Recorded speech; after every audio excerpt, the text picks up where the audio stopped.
প্রথম আলোর অফিস, পরবর্তীতে ডেইলি স্টারের অফিস ভাঙচুর, অগ্নিসংযোগ, ভ্যান্ডালিজম, লুটপাট ইত্যাদি চালায়। সেনাবাহিনী সর্বোচ্চ চেষ্টা করেও তাদেরকে নিবৃত্ত করা যায়নি। এখন পর্যন্ত প্রথম আলো মামলা করেছে, ডেইলি স্টারের মামলাটা প্রক্রিয়াধীন। ভিডিও ফুটেজ দেখে এই দুষ্কৃতিকারীদেরকে চিহ্নিত করার চেষ্টা করেছে। আপনারা জানেন গত 18ই ডিসেম্বর আমাদের ইনকিলাব মঞ্চের এবং জুলাইয়ের অন্যতম একজন সংগঠক উসমান হাদির মৃত্যুর খবর আসে রাত অনুমান 9:30টার সময়।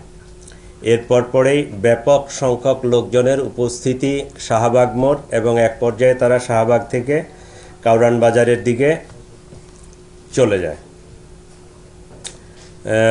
18 তারিখ রাত অনুমান 11টা থেকে সে দিবাগত রাত 19 তারিখ রাত 2টা-2:30 পর্যন্ত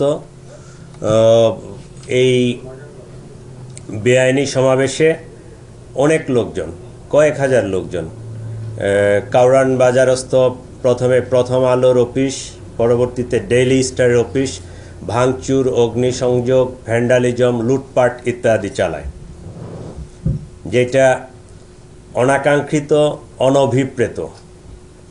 এটা আমরা কখনোই কাম্য করি না। কিন্তু কতিপয় দুষ্কৃতিকারী এরা সবসময় সুযোগের সন্ধানী, দেশে একটা অরাজকতা পরিস্থিতি তৈরি করার চেষ্টা করে এবং কতিপয় লোক এই সুযোগে থাকে। কোনো জায়গায় একটা গ্যাঞ্জাম হলে ওখানকার সম্পদ, কম্পিউটার, টাকা পয়সা, এইটা ওইটা লুণ্ঠনের ইচ্ছায় তারা, অভিপ্রায়ে তারা ওখানে চলে যায়। আমাদের পুলিশ, সেনাবাহিনী সর্বোচ্চ চেষ্টা করেও তাদেরকে নিবৃত্ত করা যায়নি।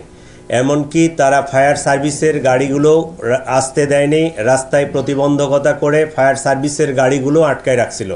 এইরকম অবস্থার সৃষ্টি হয়েছিল। গণমাধ্যমের এই ন্যাক্কারজনক ঘটনায় এখন পর্যন্ত প্রথম আলো মামলা করেছে, ডেইলি স্টারের মামলাটা প্রক্রিয়াধীন। কারণ তাদের কি পরিমাণ ক্ষয়ক্ষতি হয়েছে তারা এটা নির্ধারণ করতেছে, তাদের অফিসিয়ালি এটা নির্ধারণ করার পরেই তারা মামলাটা করবে, যে তাদের টোটাল আসলে কি খোয়া গেছে, কত টাকার ক্ষয়ক্ষতি হয়েছে, এই ফিগারটা তারা ফিগার আউট করতেছে। এই কারণে তারা মামলাটা করে নাই, প্রথম আলোর মামলাটা হয়ে গেছে। ইতিমধ্যে Dhaka metropolitan police, DB, CTTC এবং অন্যান্য গোয়েন্দা সংস্থাগুলো ভিডিও ফুটেজ দেখে এই দুষ্কৃতিকারীদেরকে চিহ্নিত করার চেষ্টা করেছে এবং আমরা গ্রেফতারের প্রচেষ্টাও অব্যাহত রেখেছি। এখন পর্যন্ত থানা পুলিশ কর্তৃক 13 জন এবং সিটিটিসি কর্তৃক 3 জন, ডিবি কর্তৃক 1 জন, মোট 17 জনকে গ্রেফতার করতে আমরা সক্ষম হয়েছি।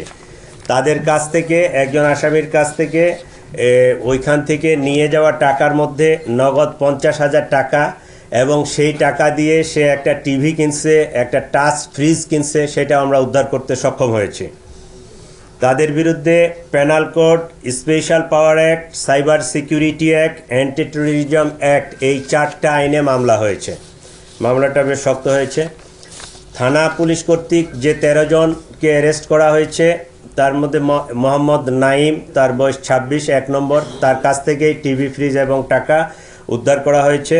মোহাম্মদ আকাশ আহমেদ সাগর, মোহাম্মদ আব্দুল আহাদ, মোহাম্মদ নজরুল ইসলাম ওরফে মিনহাজ, মোহাম্মদ জাহাঙ্গীর, মোহাম্মদ সোহেল রানা, মোহাম্মদ আব্দুল বারেক শেখ ওরফে আলামিন, রাশেদুল ইসলাম,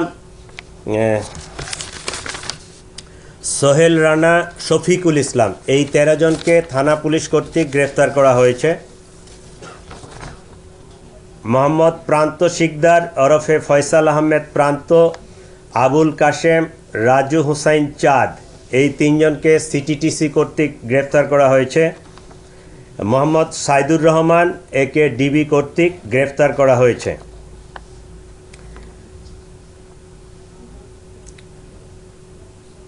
অন্যান্য আসামিদেরকে গ্রেপ্তারের প্রচেষ্টা অব্যাহত আছে এবং আপনাদের মাধ্যমে সকলকে বলে রাখি, এই ধরনের ন্যাক্কারজনক ঘটনা যেন না ঘটানো হয়, দেশকে আমরা যেন সকলেই মিলে স্থিতিশীল রাখার চেষ্টা করি, আমাদের যার যার অবস্থানে আমরা যার যতটুকু দায়িত্ব সেটা যেন পালন করি, এইটুকু আহ্বান জানাই। আইন কেউ নিজের হাতে তুলে নেবেন না, এইটুকুই। আর আপনাদের উপর, আপনাদের মাধ্যমে সকলের জন্য আমি একটা জিনিস ইনফরমেশন দেই যে আমাদের যে ফৌজদারি কার্যবিধি আছে এইটার ৪৪ ধারায় এটা স্পষ্টভাবে বলা আছে এই দুষ্কৃতিকারী বা এই অপরাধী, কতিপয় অপরাধ ওখানে একদম বর্ণনা করা আছে, তাদেরকে ধরে দিতে বা ধরতে সহায়তা করতে জনগণ পুলিশকে সাহায্য করবে, এটা আইনেই বলা আছে। আইনানুগভাবে আমরা এটার জন্য কিন্তু ইনটাইটেল। ওই যে আপনাদের মাধ্যমে আপনারা এবং যারা আমাদেরকে শুনতেছে সকলের কাছে আমাদের উদাত্ত আহ্বান, শুধু এই ঘটনায় না, আরও অন্যান্য ঘটনায় যে সকল আসামি আছে তাদেরকে যদি আপনারা এলাকায় দেখেন বা পান, কোনো বাসায় থাকে বা করে, আপনারা তথ্য দিবেন। এটা কিন্তু আপনাকে আইনানুগভাবে এই অধিকারটুকু দেওয়া হয়েছে, আপনারা এই তথ্য দিবেন, আমাদেরকে সহায়তা করবেন। ধন্যবাদ সকলকে।